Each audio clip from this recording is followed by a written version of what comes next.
Hello, welcome to another episode of the Media Man Podcast. It's me, Junior, which is of course not Tim. And today we're talking about anime. We're talking about all things anime, not just Japanese cartoons, which is what a lot of people think it is, but more than that. We want to explore different types of genres, different types of characters. This is for people who are wanting to begin watching anime but don't necessarily know where to start. At the same time, if you have watched anime, or you do watch anime, or you want to get back into it, this is also for you. If you have seen these anime that I'm going to speak about today, that's completely fine. In fact, if you have, let me know what you think about them in the comment section. If you have any recommendations for me, of course, share those in the recommendations. What am I talking about? In the comment section as well. Let's get started. I have 3 anime from very different types of genres.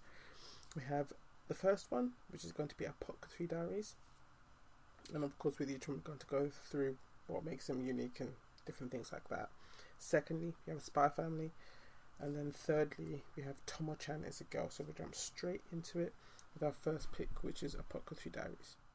Anime, of course, as was mentioned in the intro, we have Apothecary Diaries, which came out in October 2023 from the studio Toho Animation and OLM, a collaboration between the two.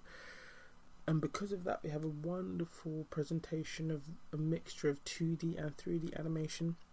Very subtle 3D animations used in this, which is quite nice, because some anime you can tell the difference, and it's not always the greatest thing in the world to see, but this is definitely an exception to that. Ultimately, what is Apothecary Diaries about? I won't give you the entire lowdown, because then you won't go and watch it really, and it would defeat the purpose of this video. But to give you a little bit, Mao Mao, who's our main character, she's a very clever and curious girl, and she's kidnapped and sold into service into the imperial palace in the country that she lives in. Ultimately, she tries to blend herself into the environment that she's now in, just doing what she can as her servant girl, but ultimately, due to circumstances outside of her control, her expertise, her knowledge of medicine and of herbs and of poisons and things like that comes to the forefront. And then the anime really starts to begin. All of those skills that she has, she begins to use in mysteries that you discover throughout the place that they work, the Imperial Palace. There's political intrigue, there's espionage, there's mysteries, there's thriller, there's all sorts of investigating that takes place, and Mao Mao is always at the center of it all. Her and another main character called Jinshi, who's a high-ranking eunuch who ultimately looks after the area in which she works, and because of that he begins to gain an admiration, a respect, and also even potentially even a love for Mao Mao. That being said, this isn't a complete romance or rom-com anime. It does have those elements in it. It also has comedy elements in it, like I said, thriller elements, mystery, a really, really cool representation of medicine or ancient medicine, as well as mystery as well. So if that's the kind of stuff that you're interested in, anime that looks really nice but also makes you think a little bit as well, carries you along with these layered narratives as well as interesting and clever protagonists, this anime is for you. Up next we have Spy Family, which first aired in April 2022, which seems insane to me now. It feels like it hasn't been 3 years, but it has, which is absolutely insane. Very quickly became a fan favorite when it first came out. It has a really awesome style set. Let me just give you a little bit of a plot summary. Basically, the idea is it's about a spy called Lloyd Forger, and he's set a task or a mission from his country, the spy agency that he works with within his own country, and it's more of a Cold War type situation between two regions, one called Westeros and another called Ostenia.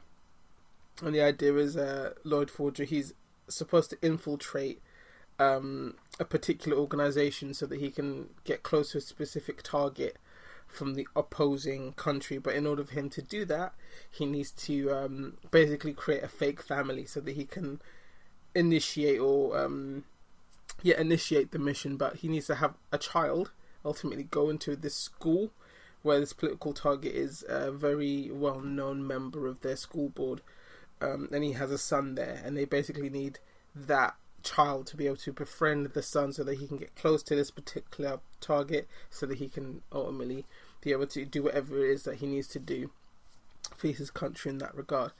That being said, seems like a very strange premise, but because of that particular story or plot device, narrative aging, if you will, you have this wonderful dynamic that's basically a hodgepodge or amalgamation family. Lloyd adopts a young girl called Anya, that he finds at an orphanage, and then he more or less just stumbles across a woman that he's able to convince or persuade to be able to pretend to be his wife, a lady called Yor, and ultimately the three of them all have secrets that they're hiding from each other, but they manage to be able to show or display themselves as a family.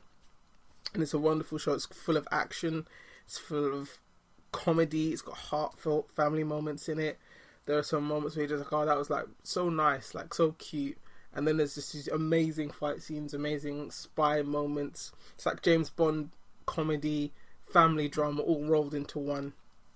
If you're into stuff that's gonna make you just excited about explosions and cool stuff like that, and then you want also moments that feel very heartfelt and are very cute, Spy Family is for you. It's one of my favourite anime ever, and I've been watching anime for over 20 years now. Oh gosh, I just revealed my age. But Spy Family is one of my favourite anime ever. Oh wow, I literally just punched the table, I was so excited. On to the next one. Finally, for our last pick, something I think that's really sleeper hit, if you will, came out in 2023, a show called Tomo-Chan is a Girl. This is a rom-com slash slice of life, if I can even pronounce the words properly. To give you a small plot summary, basically it's about a girl called Tomo-Chan, or Tomo Aizawa, and a boy she likes called Junichiro Kubota. And ultimately the entire premise is that she doesn't feel that she's very girlish, she's very tomboyish, and she wants to be seen as more feminine and more of a girl towards this boy that she really likes. So she wants to show him her more feminine side, and he himself has feelings for her, but he's not sure if they're real or if they're genuine, because he can only see her as that tomboy type of person. And ultimately the show is about them being able to ultimately express themselves, learning more about themselves and about each other, and how this situation came to be that they see each other the way that they do, and how their feelings have been able to develop into the way that they have become at this point in where the story begins. And their friends and their family help them along, and it's just a really sweet kind of thing. You know, it's not going to give you type 2 diabetes or anything, but it's pretty sweet. It's quite nice. I'm the kind of man, you can probably tell based on just these three types of anime that I've chosen, very diverse in terms of the types of stuff that I watch. I would definitely say give this a go if you're into stuff that's really full of character driven development or character driven narratives. It's all about the two main characters and the dynamic that they have between each other and how that affects the people around them. That's your kind of thing. Also, if you're into stuff like opposites attract, K-dramas or romance, any kind of romance media, this kind of thing would be for you as well. Also, if you're wanting to kind of watch a rom-com type thing, you don't really know where to begin, this is also good for that. Quick mention for all three of these anime, if you're into, or you want to get into, you know, Japanese music, all three of these anime have some really awesome soundtracks as well. So if you are going to try any three of these, make sure you watch the intros and the outros, because you might just pick up a new song and then find a new artist that you actually really love as well. So these are the three for today. Apparently, I just realized I have been pronouncing this word completely incorrect for the entire episode. It's Apothecary Diaries. I can't seem to spell or read words. It's crazy. Anyway, thank you very much for listening.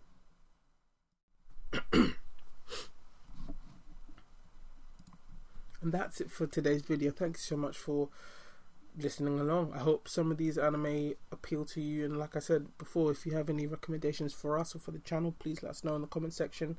Make sure to like, share, subscribe, all of that wonderful stuff, and we will see you in the next one. Take care.